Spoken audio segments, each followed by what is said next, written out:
നമ്മുടെ ലൈവില് Pattaya girls ഒന്നിച്ചിരിക്കുകയാണ് സുഹൃത്തുക്കളെ, ഒന്നിച്ചിരിക്കുകയാണ്. സത്യത്തിൽ ആ ഒന്നിക്കൽ ഞാൻ ആഗ്രഹിച്ചു എന്ന് ചോദിച്ചു കഴിഞ്ഞാൽ സത്യം പറയണോ നുണ പറയണോ എന്നുള്ള കൺഫ്യൂഷനാണ് ഇപ്പൊ എനിക്കുള്ളത്. കാരണം ഞാൻ ആകെ കൺഫ്യൂഷനിലാണ്. ആ കണ്ട സമയത്ത് ആ ഒരു ഫ്രണ്ട്ഷിപ്പ് വീഡിയോ, അവരുടെ ആ സെന്റിമെന്റൽ ആയിട്ടുള്ള ആ ഒരു ഹഗ്ഗിങ്, ആ സീനൊക്കെ കണ്ട സമയത്ത് സത്യത്തിൽ എന്റെ കണ്ണ് നിറഞ്ഞു. എന്ന് വെച്ച് കഴിഞ്ഞാൽ ആ ഫ്രണ്ട്ഷിപ്പിന്റെ വാല്യൂ നമുക്ക് അറിയാവുന്നത് കൊണ്ടും വിട്ടുപിരിഞ്ഞുപോയ ഫ്രണ്ട്സ് വന്ന് നമ്മളെ ഹഗ് ചെയ്ത് നമ്മളും കരഞ്ഞു പോവും. ആ ഒരു സിറ്റുവേഷൻ കണ്ടിട്ട് സത്യം പറയാലോ എന്റെ കണ്ണ് നന്നായിട്ട് നിറഞ്ഞു. കൂട്ടത്തിലേക്ക് ആ ശൈത്യയെ ആദില വിളിച്ചു. ശൈത്യ വായോ വായോ എന്ന്. ശൈത്യ വരില്ല എന്ന് പറഞ്ഞു. പിന്നെ വന്ന് ശൈത്യ ഹഗ് ചെയ്തു. സത്യം പറഞ്ഞു കഴിഞ്ഞാൽ അതായിരുന്നു എനിക്ക് ഏറ്റവും ഇറിറ്റേഷൻ തോന്നിയ കാര്യം. ശൈത്യ എനിക്ക് ഒട്ടും അംഗീകരിക്കാൻ പറ്റിയില്ല. ആദിലെ എനിക്ക് ഒരുപാട് തെറ്റുകൾ ചെയ്തിട്ടുണ്ട്, അംഗീകരിക്കാൻ എനിക്ക് ബുദ്ധിമുട്ടുള്ള കാര്യം തന്നെയാണെങ്കിൽ പോലും ആദിലയും നൂറയും അംഗീകരിക്കുന്ന അത്ര പോലും എനിക്ക് ശൈത്യ എന്തുകൊണ്ട് അംഗീകരിക്കാൻ പറ്റിയില്ല. കാരണം മറ്റൊന്നുമല്ല, ഇവരുടെ ഇടയിൽ ഇവർ പരസ്പരം അങ്ങോട്ടും ഇങ്ങോട്ടും ഒരുപാട് വഴക്കിട്ടിട്ടുണ്ടെങ്കിൽ പോലും ഇവരുടെ ഇടയിലുണ്ടായിരുന്ന ബോണ്ടിങ് അത് നശിപ്പിച്ചത് ശൈത്യയാണ്. വന്ന് കയറിയതിനു ശേഷം ഇവർക്കിടയിലുള്ള ബോണ്ടിങ് മുഴുവനായി നശിപ്പിച്ച് ആദിലയും നൂറയെയും തന്നോടടുപ്പിച്ച് അനുമോളെ ഒറ്റയ്ക്കാക്കുന്ന ആ ഒരു പദ്ധതി അവിടെ പ്ലാൻ ചെയ്തു വന്നത് ശൈത്യയാണ്. അതിനു വേണ്ടിയിട്ട് ശൈത്യ പറഞ്ഞുണ്ടാക്കിയ തോന്നിവാസങ്ങൾ ചെറുതൊന്നുമല്ല. ഇപ്പോ അനുമോൾക്ക് അറിയില്ല അവര് അനുമോളെ കുറിച്ച് എന്തൊക്കെ പറഞ്ഞു എന്നുള്ളത്. അനുമോൾക്ക് അറിയില്ല. അനുമോൾക്ക് ആ ഇമോഷണൽ സീൻസ്, അവരുടെ ഫ്രണ്ട്ഷിപ്പ് ബോണ്ടിന്റെ ഇമോഷണൽ സീൻസ് കണ്ടപ്പോൾ അനുമോൾ ആകെ അതുപോലെ ഇരുന്ന് കരയാണ്. ആദിലയും ഇരുന്ന് കരയാണ്. ആദില ഇങ്ങോട്ട് വന്നാണ് അനുമോളെ ഹഗ് ചെയ്യുന്നത്. അനുമോൾ അങ്ങോട്ട് ചെന്നതല്ല. ആദില കരഞ്ഞ് ആദില ഇങ്ങോട്ട് വന്ന് കൈ ഇങ്ങനെ നീട്ടി പിടിച്ച് അനുമോളെ ഹഗ് ചെയ്യുന്നത് നമ്മൾ പ്രമോല് കണ്ട പോലെ തന്നെ ആ ഒരു സീൻ തന്നെയാണ് നമുക്ക് അവിടെ കാണാനായിട്ട് സാധിച്ചത്. പക്ഷേ എന്നിരുന്നാൽ പോലും ഇവര് ചെയ്ത തെറ്റുകൾ, അതായത് ഇന്ന് രാവിലെ അനുമോളെ കുറിച്ച് അവിടെ എന്തൊക്കെ മോശമായിട്ടാണ് ആദില സംസാരിച്ചത്. ആദില സംസാരിച്ച ആ ഒരു കാര്യങ്ങൾ ആലോചിക്കുന്ന സമയത്ത് ഈ ചെയ്തത്, ഇത്രയും നേരം പറഞ്ഞത് ചെയ്തതൊക്കെ ഈ ഒരൊറ്റ ഹഗ്ഗിങ്ങിൽ തീരുമോ? എനിക്ക് തോന്നുന്നില്ല കേട്ടോ ഇത് തീരുന്നുള്ളത്. എന്തോ നമുക്കത് ഒരിക്കലും അംഗീകരിക്കാൻ കഴിയില്ല. കാരണം അത്രയും മോശമായിട്ടാണ് ആദില സംസാരിച്ചിട്ടുള്ള കാര്യങ്ങൾ. അതിനെ ഓരോ വാചകം പറയുമ്പോഴും പറഞ്ഞ് കയ്യടിപ്പിച്ചുകൊണ്ടിരിക്കുകയായിരുന്നു ആദില. ഇതിനെ കയ്യടിയില്ലേ എന്ന് പറഞ്ഞുകൊണ്ട് കയ്യടിച്ചുകൊണ്ടിരിക്കുകയായിരുന്നു. ചെറിയൊരു വഴക്കോ അല്ലെങ്കിൽ ചെറിയൊരു ഇതിൻ്റെ ഉള്ളിലിരിക്കുന്ന കാര്യങ്ങളോ ആയിരുന്നു എന്നുണ്ടെങ്കിൽ പോട്ടെ എന്ന് വിചാരിക്കാം. ഇത് ലോകം മുഴുവൻ കാണുന്ന ഒരു ഗെയിം ഷോ ആണ്. അപ്പൊ ഈ ആദില പറഞ്ഞ അനുമോളെ കുറിച്ച് പറഞ്ഞ മോശമായിട്ടുള്ള എല്ലാ കാര്യങ്ങളും പ്രേക്ഷകരുടെ ഇടയിലേക്ക് എത്തിക്കഴിഞ്ഞതിന് ശേഷം പിടിച്ച് ഹഗ് ചെയ്തിട്ട്, അതായത് കത്തി കൊണ്ട് ഒന്ന് കുത്തിയിട്ട് സോറി പറയുന്നതിൽ വലിയ കാര്യമുണ്ടെന്ന് എനിക്ക് തോന്നുന്നില്ല. ഇന്നിപ്പോ ശൈത്യ അനുമോളെ കെട്ടിപ്പിടിച്ച് കരയുന്നു. അനുമോളും സോറി പറയുന്നു. അനുമോളല്ല, ശൈത്യാണ് സോറി പറഞ്ഞത്. അനുമോളുടെ അടുത്ത് ശൈത്യ സോറി പറയുന്നു. സോറി പറഞ്ഞുകൊണ്ട് തീരുന്ന തെറ്റുകളാണോ ശൈത്യ അനുമോളെ കുറിച്ച് പറഞ്ഞത്?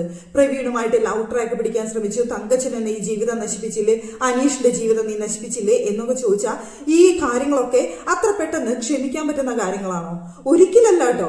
ഇനിയിപ്പോ പുറത്തുള്ള ജനങ്ങള് ഇവരെ അത്ര പെട്ടെന്നൊന്നും അംഗീകരിക്കുന്ന എനിക്ക് തോന്നുന്നില്ല. പ്രേക്ഷകർ ഇത് മുഴുവൻ, ഇവരുടെ കാര്യങ്ങൾ മുഴുവൻ നേരിട്ട് കാണുകയും കേൾക്കുകയും ചെയ്ത ആൾക്കാരാണ്. അനുമോൾക്ക് ഇവരെന്തൊക്കെയോ പറഞ്ഞു എന്നല്ലാതെ എന്തൊക്കെ പറഞ്ഞു എന്ന് അനുമോൾക്ക് ഇപ്പോഴും അറിയില്ല. അത് പുറത്തിറങ്ങിയാൽ മാത്രമേ അനുവിന് അറിയാൻ സാധിക്കുള്ളൂ. ഇന്നലെ രാത്രി ഈ പറയുന്ന ഷാനവാസ് ഇവരെ വിളിച്ചിരുത്തി അതുപോലെ കോംപ്രമൈസ് ചെയ്ത് കെട്ടിപ്പിടിച്ച് എല്ലാം കോംപ്രമൈസ് ചെയ്ത് വിട്ടതിന് ശേഷമാണ് രാവിലെ എഴുന്നേറ്റിട്ടും ഓന്ത് നിറം മാറുന്നത് പോലെ ആദില നിറം മാറിയത്. അതുകൊണ്ട് തന്നെ ആദിലനെ ജന്മത്ത് വിശ്വസിക്കാൻ കൊള്ളില്ല.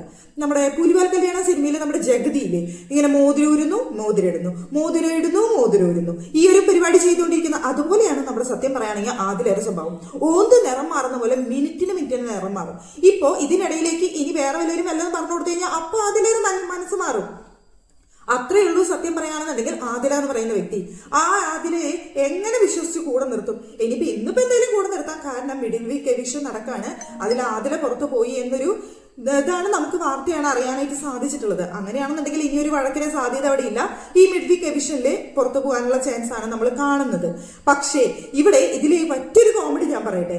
ഇതിലെ പട്ടായ ഗേൾസ് ഒന്നിച്ചേ എന്ന് പറഞ്ഞുകൊണ്ട് എല്ലാവരും സംസാരിക്കുന്നുണ്ടായിരുന്നു. പക്ഷേ എല്ലാത്തിന്റെയും മനസ്സിൽ കുശുമ്പും അസൂയയും ദേഷ്യവും വെറുപ്പും ഇങ്ങനെ പല്ല് കടിച്ചു പിടിച്ചിട്ട് ഒക്കെ ഇത് കൂടിയിട്ട് അവിടെ ഇരുന്ന് പറയുന്നുണ്ടായിരുന്നു. ബാക്കി അതിൽ എനിക്ക് തോന്നിയൊരു കാര്യം എന്താണെന്നറിയോ? അതിൽ ആത്മാർത്ഥമായിട്ട് സന്തോഷിച്ച ഒരു വ്യക്തി ഷാനവാസ് മാത്രമാണെന്നാണ്. ഷാനവാസിന്റെ മുഖത്തുണ്ടായിരുന്ന ആ ഒരു ചിരി ഉണ്ടല്ലോ, അത് സങ്കടവും സന്തോഷവും എല്ലാം കലർന്ന ആ ഒരു ചിരി, അവിടെ മാത്രമാണ് സത്യം പറയുകയാണെങ്കിൽ ഞാൻ ആത്മാർത്ഥത കണ്ടത്. ബാക്കിയുള്ളവരൊക്കെ അവിടെ പട്ടായ കൽസൊന്നിച്ചേ എന്ന് പറയുന്നു.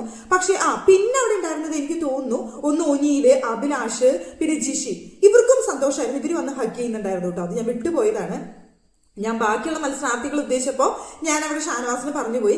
ഷാനവാസ് എന്താ വെച്ച് കഴിഞ്ഞാൽ ഇവരെ ഒന്നിപ്പിക്കാൻ വേണ്ടി എപ്പോഴും ശ്രമിക്കുന്ന വ്യക്തിയായതുകൊണ്ട് ഷാനവാസിന്റെ മനസ്സിൽ അത്രയും സന്തോഷം ഉണ്ടായിട്ടുള്ളത്. അതുപോലെ തന്നെ ഒരു കളങ്കമില്ലാതെ പിന്നെ ഇവരെ ഒന്നിച്ചാലും അവർക്കൊരു പ്രശ്നമില്ലാതെ സന്തോഷത്തോടു കൂടി അംഗീകരിക്കുന്ന ആൾക്കാരായിട്ട് എനിക്ക് തോന്നിയത് അഭിലാഷ് ഒനിയിൽ വന്ന് ഭയങ്കരമായിട്ട് ഹഗ് ചെയ്യുന്നുണ്ടായിരുന്നു. അഭിലാഷ് വന്ന് ഹഗ് ചെയ്യുന്നുണ്ടായിരുന്നു, ജിഷിൻ വന്ന് ഹഗ് ചെയ്യുന്നുണ്ടായിരുന്നു.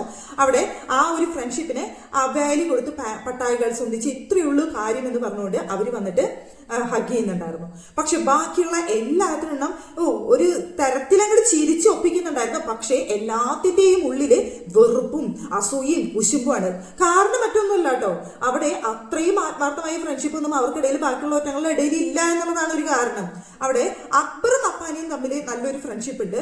പിന്നെ ജിസയിലും ആര്യയും തമ്മിൽ ഉണ്ടെന്ന് പറയുന്നു. പക്ഷെ അത് എത്രത്തോളം ഉണ്ട് എന്നുള്ളത് സത്യം പറഞ്ഞു കഴിഞ്ഞാൽ എനിക്ക് അറിയില്ല കേട്ടോ. ഇവർ ഇതിനു വേണ്ടിയിട്ട് ആക്ട് ചെയ്തതായിട്ട് എനിക്ക് തോന്നിയിട്ടുള്ളൂ, അല്ലാതെ റിയൽ ആയിട്ടുള്ള ഒരു ഫ്രണ്ട്ഷിപ്പ് ഉണ്ടെന്ന് എനിക്ക് തോന്നിയിട്ടില്ല. പിന്നെ നെവിനിക്കാണെന്നുണ്ടെങ്കിൽ നെവിൻ എല്ലാവരുമായിട്ട് കൂട്ടുണ്ട്. പക്ഷെ ഒരു ഡീപ്പ് ഫ്രണ്ട്ഷിപ്പ് അവിടെ ആരുടെ അടുത്ത് ഉണ്ടെങ്കിലും ചോദിച്ചു കഴിഞ്ഞാൽ അവിടെ നെവിന് പോലും പറയാനില്ല. സത്യം പറഞ്ഞാൽ ഈ പട്ടായ ഗേൾസ് എന്ന് പറയുന്ന ഇവര് 3 പേരുമാണ് സത്യം പറയുകയാണെങ്കിൽ ആ വീട്ടിൽ അത്രയും ഡീപ്പായിട്ടുള്ള ഫ്രണ്ട്സ്. എപ്പോഴും അടികൂടുന്നു വീണ്ടും ഒന്നിക്കുന്നു, അടികൂടുന്നു ഒന്നിക്കുന്നു. ആ അടികൂടലും ഒന്നിക്കലും അത്രയും ഫേമസ് ആയതുകൊണ്ട് തന്നെ ഇവർക്കുണ്ടാവുന്ന ഒരു ഇതുണ്ടല്ലോ, അതൊന്ന് വേറെ തന്നെയായിരുന്നു. ലാലേട്ടൻ പോലും അവിടെ കരഞ്ഞൊരു നിമിഷമുണ്ട് കഴിഞ്ഞ ആഴ്ച. ലാലേട്ടൻ പറയുന്ന അയ്യോ അത് കണ്ടിട്ട് എൻ്റെ പോലും കണ്ണ് നിറയുന്നു എന്ന് ലാലേട്ടൻ പറയുന്ന ആ ഒരു സിറ്റുവേഷൻ എന്ന് വെച്ച് കഴിഞ്ഞാൽ അത്രയും അടുപ്പുണ്ടായിരുന്ന അവരെ തമ്മിൽ തെറ്റിച്ചത് ശൈത്യം വന്നതിന് ശേഷമാണ്. ബാക്കി എല്ലാവരും കൂടി സ്ക്രൂ കയറ്റി അതിൽ വീണു. എന്നിട്ട് അത്രയും മോശമായി സംസാരിച്ച് ഇപ്പോൾ ആ ഹഗ് ചെയ്ത് പ്രശ്നങ്ങളൊക്കെ സോൾവ് ചെയ്ത മട്ടില് അവിടെ നിൽക്കുന്നുണ്ട്. പക്ഷെ ഇത് എത്രത്തോളം പോകും ചോദിച്ചു കഴിഞ്ഞാൽ എനിക്കറിയില്ല. പോണമെന്നിട്ട് എനിക്ക് അത്ര ആഗ്രഹവും തോന്നുന്നില്ല. കാരണം അവിടെ വീണ്ടും പ്രശ്നങ്ങൾ ഉണ്ടാവാനുള്ള ചാൻസ് ആണ് കാണുന്നത്. ഇപ്പൊ അതിന് ശേഷം ഇവര് ഉണ്ടായ പ്രശ്നങ്ങളൊക്കെ അനുമോളും ശൈത്യം നേരിട്ടിരുന്ന് സംസാരിക്കുന്നുണ്ട് ലൈവില്. ഞാൻ ഈ വീഡിയോ ചെയ്യുന്ന സമയത്ത് ശൈത്യയുടെ അടുത്ത് എന്താണ് കട്ടപ്പാന്ന് വിളിക്കാനുള്ള റീസണും എന്താണ് അവർക്കിടയിൽ സംഭവിച്ചതെന്നൊക്കെ അനുമോൾ ഇരുന്ന് ശൈത്യയുടെ അടുത്തിരുന്ന് എക്സ്പ്ലെയിൻ ചെയ്ത് കൊടുക്കുന്നുണ്ട് സംഭവം. എന്തായാലും ഇനി അധികം വൈകാതെ തന്നെ ഒരു മിഡിലേക്ക് വിഷൻ ആണല്ലോ, അതിലെയാണ് പുറത്തു പോകുന്നതും. അപ്പൊ അങ്ങനെയാണ് നമ്മൾ അറിഞ്ഞിട്ടുള്ളതും. അപ്പോ അങ്ങനെ ഇരിക്കുന്ന സമയത്ത് ഇനി എന്ത് എന്നുള്ളത് ചോദിച്ചു കഴിഞ്ഞാൽ ഇനിയിപ്പോൾ അതിന് ശേഷം വീട്ടിൽ നിന്ന് എല്ലാ മത്സരാർത്ഥികളും തിരിച്ചു പോകാനുള്ള ചാൻസ് ആണ് ഞാൻ കാണുന്നത്. പക്ഷേ ഇന്നലെ വരെ അനുമോളെ ഇതുമാതിരി സൈബർ അറ്റാക്കും അതുപോലെ വിഷയങ്ങളും ഉണ്ടായിട്ട് അതെല്ലാം ക്ഷമിച്ചിട്ട് ഇനി ബാക്കി 2 ദിവസം അവർക്ക് അവിടെ നിൽക്കാം, അത്രേ ഉള്ളൂ. പക്ഷേ പ്രേക്ഷകർ എന്ന് പറയുന്നത് നമുക്ക് അത് ഉൾക്കൊള്ളാനും അംഗീകരിക്കാനും കുറേ ബുദ്ധിമുട്ടുള്ള കാര്യങ്ങളാണ്. ഇന്നിപ്പോ എല്ലാവരും അനുമോളെടുത്ത് സംസാരിക്കുന്നുണ്ട്. പക്ഷെ അനുമോളെ തോൽപ്പിക്കുക എന്നൊരു ലക്ഷ്യം വെച്ചിട്ടുള്ള ഒരു സംസാര രീതി മാത്രം. ഈ പറയുന്ന പട്ടായ ഗേൾസ് എന്ന് പറയുന്ന ഈ ആദില നൂറ ഉണ്ടല്ലോ, സത്യം ഞാൻ പറയട്ടെ, ഈ പറയുന്ന ഷാനവാസിനെയും അനുമോളെയും ചാരി നിന്നതുകൊണ്ടാണ് ഇത്രയും നാൾ നിന്നത് എന്ന് സത്യമാണത്. ഇപ്പോ ഇവരുടെ കൂടെ കൂടിയതുകൊണ്ട് ദോഷം വന്നിട്ടുള്ളത് അനുമോൾക്കും ഷാനവാസിനെയാണ്. എവിടെ നിന്നിരുന്ന ഷാനവാസ് എന്നറിയോ, ഈ പറയുന്ന 2 എണ്ണത്തിന്റെ കൂടെ കൂടിയതിന് ശേഷം ഷാനവാസിന്റെ ഗ്രാഫ് അങ്ങ് താഴോട്ട് പോയി. അല്ലാന്നുണ്ടെങ്കിൽ എത്രമാത്രം ഫാൻസ് ഉണ്ടായിരുന്ന ഷാനവാസ് എന്നറിയോ. ആദിലേന്റെ നൂറേന്റെ കൂടെ കൂടിയതിന് ശേഷം അനീഷിന്റെ കൂടെ കൂടിയതിന് ശേഷം ആ ഒരു ബന്ധങ്ങൾ വളരുന്നതിനനുസരിച്ച് അവിടെ ഷാനവാസിന്റെ ഗ്രാഫ് താഴ്ന്നു വന്നു, ഇവരുടെ ഗ്രാഫ് മുകളിലേക്ക് പോയി. അതാണ് സംഭവിച്ചത്. സത്യത്തിൽ ഈ ആദിലേക്കും നൂറയ്ക്കും അനുമോളുടെ ഒപ്പം ഷാനവാസിന്റെ ഒപ്പം നിന്നത് മൂലം ഗുണമല്ലാതെ ഒരു എന്താ പറയുക നെഗറ്റീവ് ഉണ്ടായിട്ടില്ല, പോസിറ്റീവ് മാത്രമാണ് അവർക്ക് ഉണ്ടായിട്ടുള്ളത്. പക്ഷേ അനുമോൾക്കും ഷാനവാസിനാണെങ്കിലും ഉണ്ടായത് മുഴുവൻ നെഗറ്റീവും. ഇപ്പോ ഈ ആദില നൂറ എന്ന് പറയുന്ന ഇവർക്ക് ഇവിടെ ഫൈനലിൽ എത്തണം, അവർക്ക് കപ്പ് എടുക്കണം എന്നൊക്കെയുള്ള ആഗ്രഹങ്ങളാണ് അവർക്കുള്ളത്. ഞാൻ പറയുന്നില്ല, തെറ്റൊന്നും പറയുന്നില്ല, എല്ലാവർക്കും ആഗ്രഹങ്ങൾ ഉണ്ടാവാം. പക്ഷേ ഞാൻ പറയുകയാണെന്നുണ്ടെങ്കിൽ അനുമോളെയും ഈ പറയുന്ന ഷാനവാസിനെയും ചാരി നിന്നിട്ട് ഇവരെ 2 പേരെയും കവർ ചെയ്ത് ഞങ്ങൾ ജയിക്കണം എന്ന് പിടിക്കുന്ന ആ ഒരു വാശി ഉണ്ടല്ലോ, അതൊരു ദുർവാശി മാത്രമായിട്ടാണ് എനിക്ക് തോന്നിയിട്ടുള്ളത്. അതുകൊണ്ട് തന്നെ എന്റെ മനസ്സിലെ ടോപ്പ് 3 എന്ന് പറയുന്നത് അനുമോള്, ഷാനവാസ്, അനീഷ് ഇങ്ങനെയാണ്. അതിന് മുകളിലേക്ക് ഷാനവാസിന് മുകളിലേക്ക് ഇപ്പൊ അതിൽ വരത്തില്ല, നൂറ് വരണമെന്ന് ഞാൻ ഒരിക്കലും ആഗ്രഹിച്ചിട്ടില്ല. കാരണം അവിടെ ഷാനവാസ് കാരണം അവിടെ സ്പേസ് കിട്ടുകയും ഷാനവാസ് കാരണം പിടിച്ചു നിൽക്കുകയും ചെയ്യുന്ന മത്സരാർത്ഥി ഷാനവാസിന്റെ മുകളിലേക്ക് വരണമെന്ന് എനിക്ക് ഒരിക്കലും തോന്നിയിട്ടില്ല. കാരണം ഇവര് അതുപോലെ ഷാനവാസിന്റെ ചാരി നിന്ന് കാര്യം നേടിയെടുത്തവരാണ്. ഷാനവാസിന് അതുമൂലം നെഗറ്റീവ്സ് ഉണ്ടായി, ഷാനവാസിന് ഒരുപാട് പ്രശ്നങ്ങൾ നേരിടേണ്ടി വന്നിട്ടുണ്ട്. ഇപ്പോൾ ഷാനവാസ് ഇങ്ങനെ ഗ്രാഫ് താഴ്ന്നു നിൽക്കുന്നതിന്റെ മെയിൻ കാരണം ഇവരൊക്കെ ആയിട്ടുള്ള കൂട്ടുകെട്ടാണ്.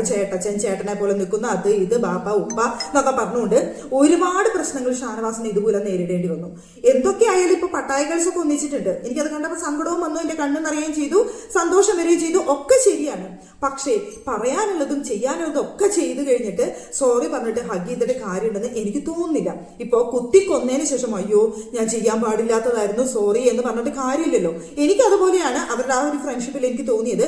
അനുമോളെ കുത്തിക്കൊല്ലാവുന്നവരെങ്കിലും മാക്സിമം കുത്തിക്കീറി കൊന്നതിന് ശേഷം അയ്യോ ഞങ്ങൾ ചെയ്തത് തെറ്റായി പോയി സോറി എടി പട്ടി എന്നൊക്കെ വിളിച്ചിട്ടാണ് വന്ന് ഹഗ് ചെയ്യുന്നത്. ആ ദേഷ്യം തീർക്കാൻ വേണ്ടിയിട്ട് പട്ടി എന്നൊക്കെ വിളിച്ചിട്ടാണ് അനുമോളെ വന്ന് ഹഗ് ചെയ്യുന്നുണ്ടായിരുന്നത്. സ്നേഹം കൊണ്ടുള്ള വിളിയാണ് കേട്ടോ, അല്ലാതെ വേറെ ഒന്നുമല്ല. പക്ഷേ ആ ഒരു സ്നേഹം കുറച്ച് മുന്നേ ചെയ്തിരുന്നെങ്കിൽ എത്ര നന്നായിരുന്നു. അനുമോൾക്ക് ദോഷം വരുത്താവുന്നതിന്റെ മാക്സിമം ദോഷം വരുത്തി, മോശം പറയാവുന്നതിന്റെ മാക്സിമം മോശം പറഞ്ഞ് എന്നിട്ട് വന്ന ആ ഹഗ്ഗിങ്ങിനോട് എനിക്ക് എന്തുകൊണ്ടോ പൂർണ്ണമായിട്ട് യോജിക്കാൻ കഴിയുന്നില്ല. അതെന്താണെന്ന് എനിക്കറിയില്ല. എന്നാൽ മനസ്സിൻ്റെ ഉള്ളിൽ ഒരു സന്തോഷമുണ്ട് താനും.